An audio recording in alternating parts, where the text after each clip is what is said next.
पुराने समय की बात है। एक गांव में दो किसान रहते थे।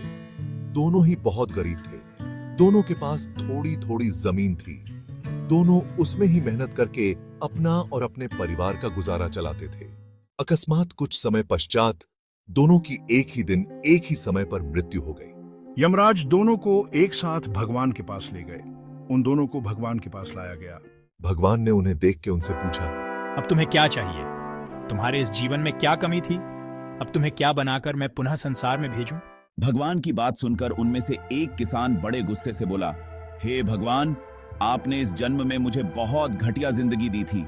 आपने कुछ भी नहीं दिया था मुझे। पूरी जिंदगी मैंने बैल की तरह खेतों में काम किया है। जो कुछ भी कमाया वह बस पेट भरने में लगा दिया। ना ही मैं कभी अच्छे कपड़े पहन पाया और ना ही कभी अपने परिवार को अच्छा खाना खिला पाया। जो भी पैसे कमाता था कोई आकर के मुझसे लेकर चला जाता था और मेरे हाथ में कुछ भी नहीं आया। देखो कैसी जानवरों जैसी जिंदगी जी है मैंने। उसकी बात सुनकर भगवान कुछ समय मौन रहे और पुनः उस किसान से पूछा, तो अब क्या चाहते हो तुम? इस जन्म में मैं तुम्हें क्या बनाऊं? भगवान का प्रश्न सुनकर वह किसान पुनः बोला, भगवान, आप कुछ ऐसा कर दीजिए कि मुझे कभी किसी को कुछ भी देना ना पड़े। मुझे तो केवल चारों तरफ से पैसा ही पैसा मिले। अपनी बात कहकर वह किसान चुप हो गया।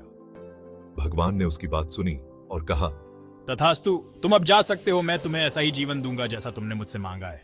उस किसान ने भगवान के सामने हाथ जोड़ते हुए कहा, हे भगवान, आपने मुझे सब कुछ दिया। मैं आपसे क्या मांगूं? आपने मुझे एक अच्छा परिवार दिया, मुझे कुछ जमीन दी जिस पर मेहनत से काम करके मैंने अपने परिवार को एक अच्छा जीवन दिया। खाने के लिए आपने मुझे और मेरे परिवार को भरपेट खाना दिया। मैं और मेरा परिवार कभी भूखे पेट नहीं सोया।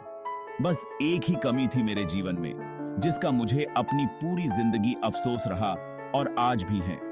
मेरे दरवाजे पर कभी कुछ भूखे और प्यासे लोग आते थे भोजन मांगने के लिए, परंतु कभी कभी मैं भोजन न होने के कारण उन्हें खाना नहीं दे पाता था और वो मेरे द्वार से भूखे ही लौट जाते थे। ऐसा कहकर वह चुप हो गया। भगवान ने उसकी बात सुनकर उससे पूछा, तो अब क्या चाहते हो तुम? इस जन्म में मैं तुम्हें क्या बनाऊं? किसान भगवान से हाथ जोड़ते हुए विनती की, हे प्रभु, आप कुछ ऐसा कर दो कि मेरे द्वार से कभी कोई भूखा प्यासा ना जाए। भगवान ने कहा, तथास्तु, तुम जाओ, तुम्हारे द्वार से कभी कोई भूखा प्यासा नहीं जाएगा। अब दोनों का पुनः उसी गांव में एक साथ जन्म हुआ। दोनों बड़े हुए। पहला व्यक्ति जिसने भगवान से कहा था कि उसे चारों तरफ से केवल धन मिले और मुझे कभी किसी को कुछ देना ना पड़े, वह व्यक्ति उस गांव का सबसे बड़ा भिखारी बना।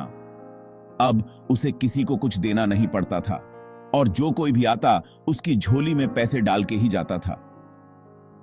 और दूसरा व्यक्ति जिसने भगवान से कहा था कि उसे कुछ नहीं चाहिए, केवल इतना हो जाए कि उसके द्वार से कभी कोई भूखा प्यासा ना जाए, वह उस गांव का सबसे अमीर आदमी